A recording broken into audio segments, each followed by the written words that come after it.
उमर खालिद पे आपने देखा कन्हैया को कभी बोलते हुए? शर्जील पे कभी देखा आपने कन्हैया को बोलते हुए? कम्युनिस्ट पार्टी की बोलते थे जय जय लाल सलाम, फिर अब बोलते हैं गांधी जी जिंदाबाद, पंडित नेहरू जिंदाबाद, फिर कल क्या बोलिएगा, कल सावरकर जिंदाबाद बोल दीजिएगा कि श्यामा प्रसाद मुखर्जी जिंदाबाद बोल दीजिएगा। कैसे जानेंगे? मुसलमान पे कन्हैया बोलेगा? अच्छी बात है आप पीएचडी कर ली है, अच्छी बात है आप जेल से आपने लिख दिया किताब, लेकिन मेरे मुद्दे पे बोलिए, नहीं तो नहीं बोलिएगा तो हम तो जन चेतना करेंगे। कभी सोचते हैं दिल्ली प्रदेश अध्यक्ष बनेंगे, कभी पता है कि तेजस्वी यादव आपके साथ स्टेज नहीं शेयर कर रहे हैं। आपको तो भारत जोड़ो उसके आपका तो व्यवस्था सब हो रहा है, लेकिन बतलाएं, मैं तो बिहार का ओपन चैलेंज करता हूं कि मुसलमानों के मुद्दे पर कब कन्हैया के मुंह से बोली निकली है? दलितों के मुद्दे पे कब बोला? भाई खुल के बोले, उसमें इनके जात के लोग तो नहीं थे, इनके लोग तो स्टेज पे नहीं थे। अरे मेरा दर्द था तो मेरे लोग थे, आप सुपरस्टार बन गए। जहां जाए आपको फूलों से स्वागत किया गया, माला पहनाया गया, आपको इतनी बेहतरीन दस्तरखान लगाया गया, आपकी मेहमान नवाजी तो इतनी अच्छी हुई, आपका चेहरे में जो ग्लेजिंग मार रहा है वो तो शहनाज करीम भी फेल है। लेकिन मुसलमानों के चेहरे पर जो फीकापन है उस पर कभी नहीं आपने बोला। आपने कांग्रेस पार्टी को नहीं बोला कि जुनैद और नसीर राजस्थान में जिंदा जला दिया गया। कभी अशोक गहलोत को नहीं ट्वीट किया आपने कि उसको गिरफ्तार मोनू मनेसर और 30 लोग जो चार्जशीट हुई है उस पर कभी नहीं बोला कन्हैया ने? कभी बोला? महाराष्ट्र में कभी नहीं बोला मुसलमानों के मुद्दे पर कन्हैया ने कि 5% कांग्रेस पार्टी अभी सरकार में और रिजर्वेशन दिलवा देते जब उद्धव ठाकरे थे? कभी नहीं कन्हैया। आखिर कब तक आप लोग मुसलमानों की राजनीति कीजिए? भाई मुसलमान अगर सन ऑफ मल्ला को राजनीति की स्पेस है, उसके लीडर बन गए हैं, सन ऑफ यादव के हैं, सन ऑफ कुर्मी के हैं, सन ऑफ कुशवाहा हैं, सन ऑफ पासवान है, सन ऑफ मांझी है, तो क्या इस देश में मुसलमानों को हक नहीं? हमने बाबा साहेब अंबेडकर को चुनाव जिता के भेजा है, ये हमारी कुर्बानी है। हमने उनको, जब कांग्रेस पार्टी उनसे दगा की थी, हमने भेजा था बंगाल से, उनको हमने जिता के भेजा है, हम उनको दिल से मानते हैं। मेरे लीडर बैरिस्टर असदुद्दीन ओवैसी साहब ने पार्लियामेंट में कहा, अगर इस देश में सबसे बड़ा लीडर मैं मानता हूं, महात्मा गांधी से बड़ा लीडर मानता हूं, तो मैं बाबा साहेब अंबेडकर को मानता हूं। जब जाके पूछिए चंपारण की उस सरजमी किसने सबसे पहले बुलाया, महात्मा गांधी को किसने बनाया, बत्तख अंसारी कौन थे? सब मेरे लोग थे। आप बतलाइए ना, कहाँ कन्हैया कहाँ दिखते हैं मुसलमानों के मुद्दे पर? कर्नाटका में हिजाब का मुद्दा हुआ, अजान का मुद्दा हुआ, हलाल का मुद्दा हुआ, कभी एक ट्वीट ना राहुल गांधी ना कन्हैया कुमार ना उनकी गैंग का हुआ। उमर खालिद पे आपने देखा कन्हैया को कभी बोलते हुए? शर्जील पे कभी देखा आपने कन्हैया को बोलते हुए? बंगाल जाएंगे तो वो वीआईपी वेलकम मुसलमान ही बेचारा देगा, झारखंड जाएंगे वही देगा, आप महाराष्ट्र जाएंगे वही देगा, तेलंगाना में बिरयानी वही बेचारा मुसलमान हलीम और बिरयानी खिलाएगा। लेकिन मुसलमान के मुद्दे पे बोलने का नहीं, मुसलमान का इस्तकबाल मंजूर, मुसलमान का दस्तरखान मंजूर, मुसलमान का वार्म वेलकम मंजूर, लेकिन मुसलमान के मुद्दे मंजूर नहीं है। ये दोहरी राजनीति तो नहीं चलेगी ना। आपके लिए अरफा खानम आई, आपके लिए बड़े बड़े मुस्लिम स्कॉलर आपके लिए कैंपेन करने आए थे, कन्हैया कुमार, लेकिन मुसलमान के मुद्दे पर कभी नहीं देखा। आप तो टीडीपी का जाकर तेलंगाना में प्रचार किए थे, जो टीडीपी बीजेपी के साथ थी, एमआईएम के खिलाफ आपने प्रचार किया था। टीडीपी जो बीजेपी के साथ रही, जो बीजेपी के साथ परवान चढ़ी, जो पूरे तेलंगाना आंध्रा में बीजेपी को जिसने बढ़ाया, चंद्रबाबू नायडू के साथ आप खड़े थे, उसके कैंडिडेट के साथ खड़े थे, लेकिन मुसलमानों के मुद्दे पे नहीं खड़े थे।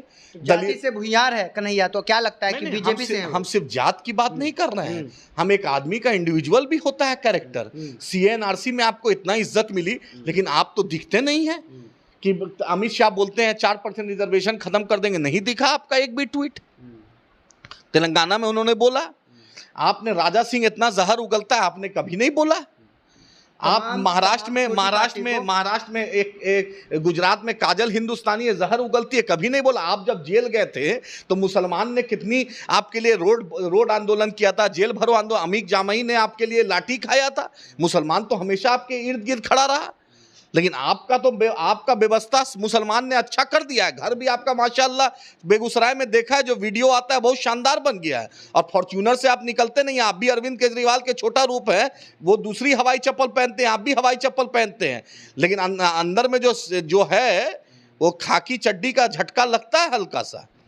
लेके रहेंगे, आज़ादी से काम नहीं चलेगा। मुसलमानों के, दलितों के, आदिवासी बिरादरी के हक के लिए बोलना भी पड़ेगा।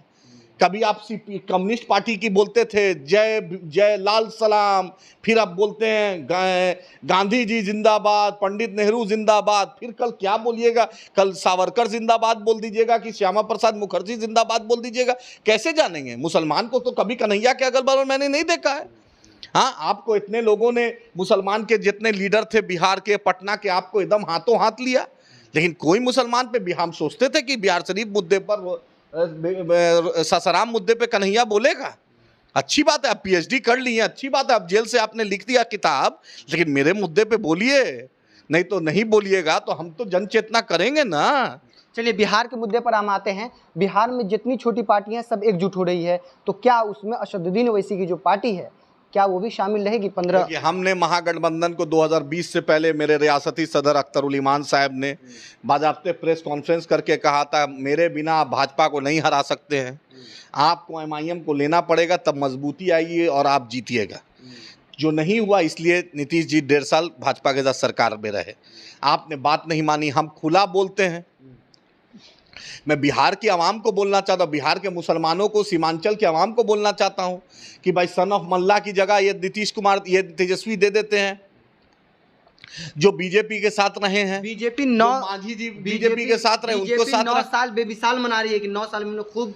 भाई 9 साल बेमिसाल तो हम पूछेंगे कि मैं आज पेट्रोल दुगना दाम 60 रुपए से 120 कैसे हो गया, आज आटा दुगना कैसे हो गया, चीनी दुगना कैसे हो, गैस सिलेंडर कल तक स्मृति ईरानी हाथ से उठाती, तब तो स्मृति ईरानी हाथ से अब नहीं उठा पाएंगी।